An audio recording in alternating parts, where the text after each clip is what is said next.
1, 2, 3. Perfect. Are you planning on doing an exhibition with all of these pictures? I'm putting them all on Instagram. Really? Yeah, I think I'm going to try for the entire press tour, every single person that I talk to about the movie, take a picture of them and put them all up. I think it'll be a fun, like, scrapbook to have. Yeah. It is. I work for a magazine called Madmoizelle. Oh, yes. So it's a feminine magazine that is a bit feminist. So yeah. We're just trying to say to girls that they are just human beings.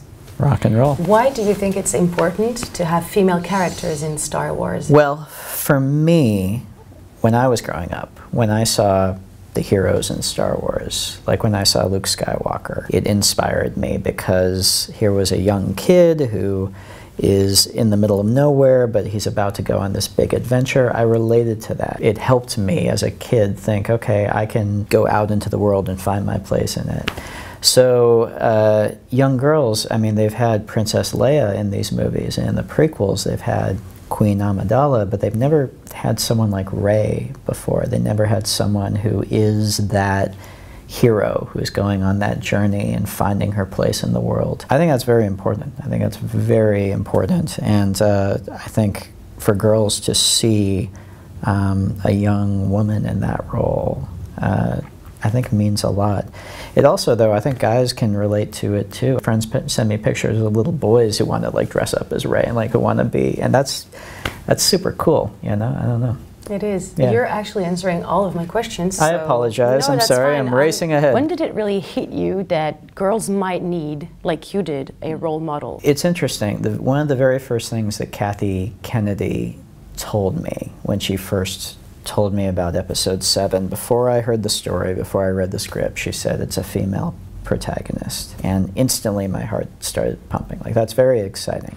And then I learned more about the character, and then I saw how Daisy fleshed out the character, and it just became more and more clear to me. So I was aware of it from the very start, but I'll tell you, it wasn't until The Force Awakens came out and I started seeing from the fans, seeing the response, and from all of the fans, but particularly the female fans, seeing little girls dressed as Rey, and seeing how now the role model that they had was the person who's having the adventure in the movie.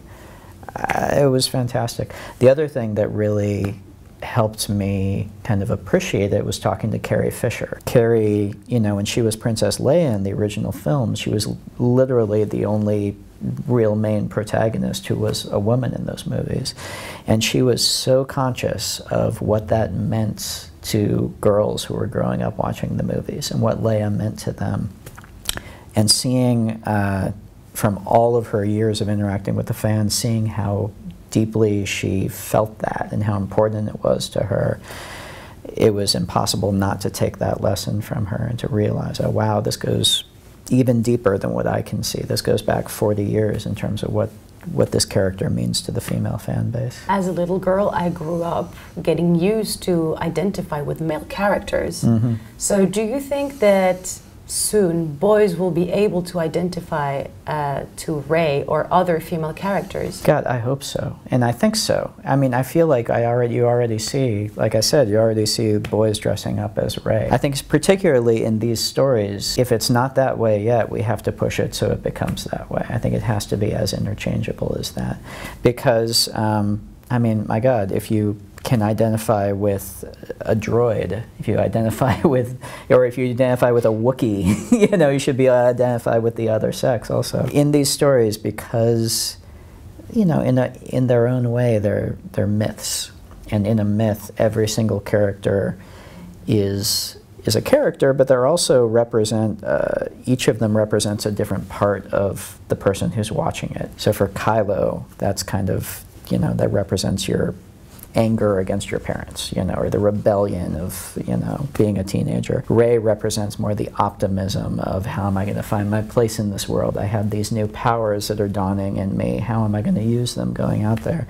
All of these things are essential to the whole, and the whole is the thing that we identify with. It's going to be very important going forward, especially as we introduce more female characters in key parts, that we get over it and start identifying with everyone in the movie. Do you remember the first time that it really hit you that a female character was important and meant something more than just being pretty or being someone's lover? It's Princess Leia, and it's into the garbage chute, Flyboy. That moment where she grabs the gun and starts firing back and starts like giving orders and telling them this is some rescue. I think for a lot of people my age, that was such a defining moment. Usually when people write scenarios or do movies, they use the excuse that the code is masculine. The formula, like yes, it's like tradition. James Bond is a man, so if I ever do a spy thing, I'm going to use a man because this is how it's done and this is why people are going to be happy to see it. It's because it looks like something they've seen already, but it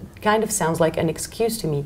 What would you say to those people to make them able to see that sometimes when you change these codes, this thing that people reproduce, it might also be very interesting? I hope the number of people who would make that argument is decreasing as time goes by. I would hope so, but I know it still though is something that's very present, and it's something that, you know, it's something we have to keep breaking going forward. I think you just have to keep pushing back against that mindset of everything has to look the way that we're used to it looking. And I think there's lots of reasons that as a storyteller it's important to push back on that.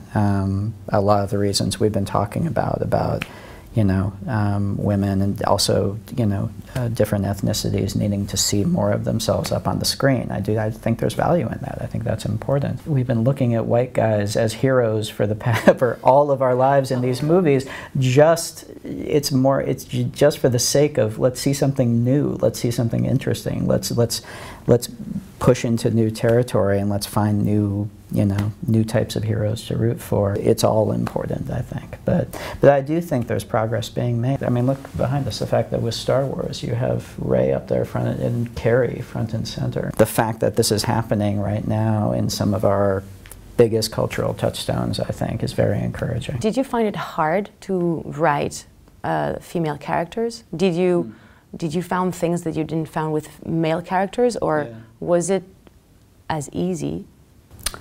That's interesting.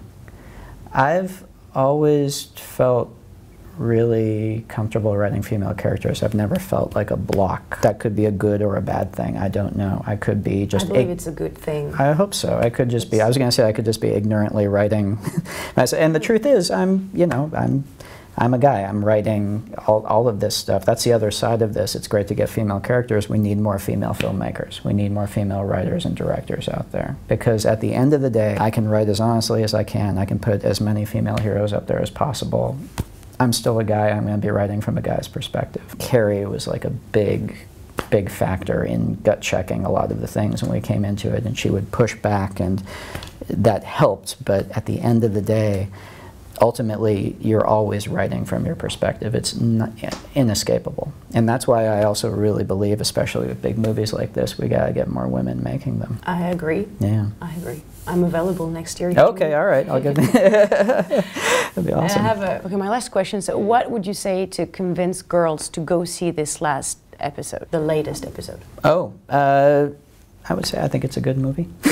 Most of them were not attractive to girls because there were no girls. Right. And so you had to like science fiction, or you had to like Star Wars. Right, I understand the question. Yeah, yes, my idea is for a girl that is ready to go and see it, what is the ultimate advice? Like, so I will say this. The big kind of through line of the movie is Rey's journey. And beyond that, and you'll see when you see the movie, I don't want to give too much away, but it's not about her defeating the bad guy by, you know, with a lightsaber, or defeating the bad guy by shooting them. There's some of that in it. It's a Star Wars movie, but really what drives the movie, what the heart of the movie is Rey figuring out who she is Rey dealing with all these with the mentor of Luke Skywalker, the possible mentor, dealing with the adversary of Kylo Ren, and figuring out how she deals with these powers that she's going forward with and who she's going to be in the world. And the movie takes that very seriously. I think it's a very emotional journey for Rey.